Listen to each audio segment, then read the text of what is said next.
বেলডাঙ্গা 2 নম্বর ব্লকে টেন্ডার প্রক্রিয়ায় অনিয়মের অভিযোগ, মুখ খুললেন ঠিকাদাররা। বেলডাঙ্গা 2 নম্বর ব্লকের কন্ট্রাক্টর অ্যাসোসিয়েশনের সদস্যরা টেন্ডার প্রক্রিয়ায় অনিয়ম ও স্বজন পোষণের অভিযোগ নিয়ে সংবাদ মাধ্যমের সামনে মুখ খুলছেন। তারা অভিযোগ করেছেন, ব্লকের বিডিও কিছু নির্দিষ্ট ঠিকাদারকে কাজ পাইয়ে দেওয়ার জন্য টেন্ডার নোটিশে এমন কিছু শর্ত জুড়ে দিচ্ছেন যা স্থানীয় ঠিকাদারদের পক্ষে পূরণ করা সম্ভব নয়। ফলে বাইরের ঠিকাদাররাই কাজ পেয়ে যাচ্ছেন। একজন ঠিকাদার জানান, টেন্ডারের নির্দিষ্ট সময়সীমা পার হয়ে যাওয়ার পর যদি দেখা যায় যে নির্দিষ্ট ঠিকাদাররা কাজ পাচ্ছেন না, তখন সেই এনআইটি বাতিল করা হচ্ছে। এটি সম্পূর্ণ অন্যায় এবং স্বচ্ছ টেন্ডার প্রক্রিয়ার পরিপন্থী। কন্ট্রাক্টর অ্যাসোসিয়েশনের অভিযোগ, এই অনিয়মের ফলে বেলডাঙ্গার স্থানীয় ঠিকাদাররা কাজ হারাচ্ছেন এবং আর্থিক ক্ষতির সম্মুখীন হচ্ছেন। তারা দাবি করেছেন, অবিলম্বে এই দুর্নীতি বন্ধ করতে হবে, না হলে বৃহত্তর আন্দোলনের পথে হাঁটবেন। প্রশাসনের প্রতিক্রিয়া এ বিষয়ে বেলডাঙ্গা 2 নম্বর ব্লকের বিডিও তুহিন ক্রান্তি ঘোষ বলেছেন, টেন্ডার প্রক্রিয়া সম্পূর্ণ সরকারি নিয়ম মেনেই পরিচালিত হচ্ছে। এখানে কোনো স্বজন পোষণ বা অনিয়মের প্রশ্নই ওঠে না।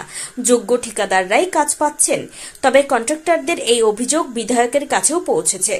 বিধায়ক প্রতিনিধি জামিল চৌধুরী জানান, কন্ট্রাক্টর অ্যাসোসিয়েশনের সদস্যরা বিধায়ক মহাশয়ের সঙ্গে দেখা করে তাদের অভিযোগ জানিয়েছেন। বিষয়টি খতিয়ে দেখা হচ্ছে এবং ঊর্ধ্বতন কর্তৃপক্ষের কাছে যথাযথ ব্যবস্থা নেওয়ার আবেদন জানানো হয়েছে। স্থানীয় ঠিকাদারদের দাবি ও ভবিষ্যৎ পদক্ষেপ।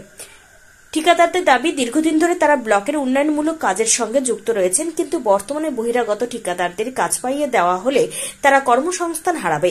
এই সমস্যা দ্রুত সমাধান না হলে তারা বৃহত্তর আন্দোলনে নামবেন বলে হুঁশিয়ারি দিয়েছেন।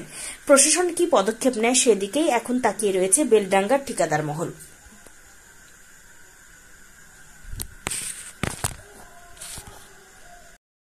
আমরা সাংবাদিকত্ব করছি এই কারণেই, আমরা এখানে যারা উপস্থিত আছি, আমরা বেলডাঙ্গা 2 এর যে 11টা পঞ্চায়েত আছে, 11টা পঞ্চায়েতের বাসিন্দা এবং আমরা বেলডাঙ্গা 2 এর বিভিন্ন পঞ্চায়েতের আমরা প্রান্তিক ঠিকাদার।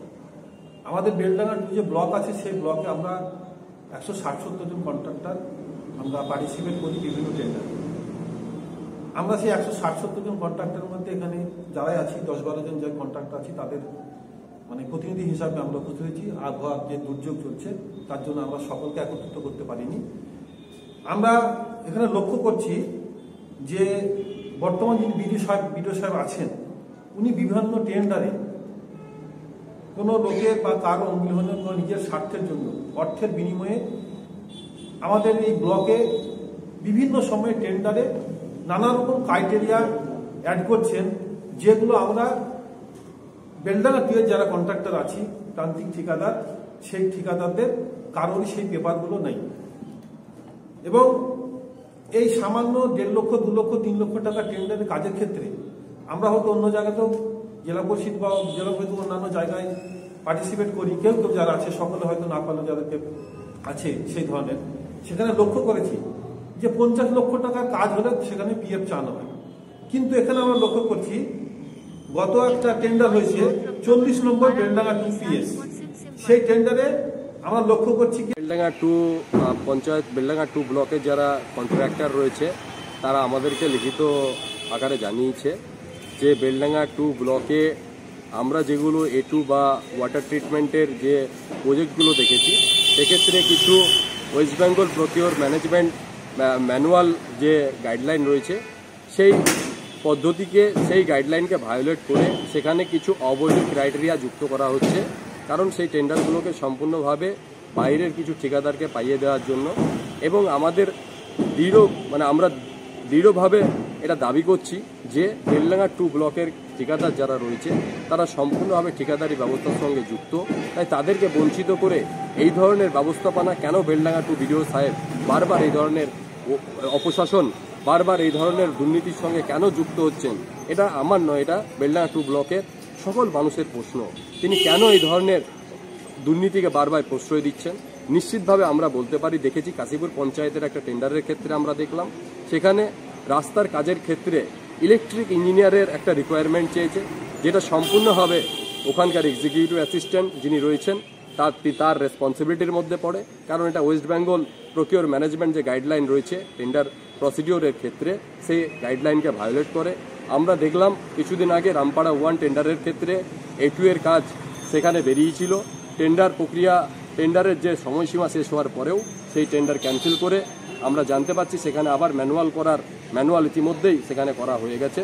তো এই সমস্ত জিনিসগুলো বেলডাঙ্গা 2 ব্লকে সাধারণ যারা ঠিকাদার রয়েছে যেভাবে তাদেরকে ফাঁকি দেওয়ার জন্য বাইরেকার কন্ট্রাক্টরদেরকে নিয়ে এসে কিছু মুনাফা লাভের জন্য তাদের যে এই যে দুর্নীতি, তাদের যে এই যে অপশাসন, আমরা চাইব আগামী দিনে আমরা বেলডাঙ্গা 2 কন্ট্রাক্টর যারা সদস্য রয়েছে তাদের সাথে আগামী দিনে নিশ্চিতভাবে লোকাল যারা কন্ট্রাক্টর রয়েছে তাদের সাথে আগামী দিনে আমরা জেলার ঊর্ধ্বতন কর্তৃপক্ষের সঙ্গে কথা বলবো এবং তাদেরকে বলেছি এটার বিরুদ্ধে একটা আইনি ব্যবস্থা গ্রহণ করতে এবং তাদেরকে বলেছি যে এই সমস্ত যে অবৈধ টেন্ডারগুলো রয়েছে তিনারা যেন হাইকোর্টে এই সমস্ত টেন্ডারের বিরুদ্ধে এই অবৈধ এবং অনৈতিক যে টেন্ডার প্রক্রিয়াগুলো ঝোলানো হয়েছে তার বিরুদ্ধে হাইকোর্টে যেন তারা পিটিশন করে এই সমস্ত টেন্ডার প্রক্রিয়ার যারা অথরিটি বা টেন্ডার যারা ডাকছে তাদের বিরুদ্ধে যেন আইনগতভাবে ব্যবস্থা নেয় বলে আমরা তাদেরকে এই নির্দেশ দিয়েছি।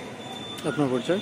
আমি জামিল আদম চৌধুরী, বিধায়ক প্রতিনিধি, 70 রেজিনগর বিধানসভা। দেখুন, টাকার বিনিময়ে টেন্ডার পাই দিয়ে হচ্ছে, এটা তো অনলাইন টেন্ডার হচ্ছে। কে এলোয়ান হবে, মানে লোয়েস্ট বিডার কে হবে, এবং সমস্ত টেন্ডার যে টার্মস অ্যান্ড কন্ডিশন সবই তো অনলাইনে, সবাই দেখতে পাচ্ছে, এবং টেনকেল ওপেন হয়ে যখন আমরা আপলোড করতে পারছি সেটাও দেখতে পাচ্ছি কে কাজ পাচ্ছে। সুতরাং এখানে টাকার বিনিময়ে এই সমস্ত আজব প্রশ্ন করে তো লাভ নেই। এই যে মানে টেন্ডারের ক্লোজিং এর লাস্ট ডেট সময় পার হয়ে যাওয়ার পরে আবার ক্যান্সেল করা হচ্ছে, এই যে দাবি করছে, এটা কি বলবেন? টেন্ডার ক্লোজিং এ ক্যান্সেল তো হয় না। যেমন একটা টেন্ডার হয়েছে, আমাদের যে ক্রাইটেরিয়া একটু ভুল ছিল সেটাকে রেকটিফাইড করা হয়েছে, এটা নয়। অনেক সময় হয়তো টেন্ডার তো, যেমন একটা কেস, দুটো কেস হয়েছিল, অনলি টু বিডার থাকলে আমাকে তো সেটাকে এক্সটেন্ড করতেই হবে। সেই টেন্ডারটা আইদার ক্যান্সেল করে নতুন টেন্ডার অথবা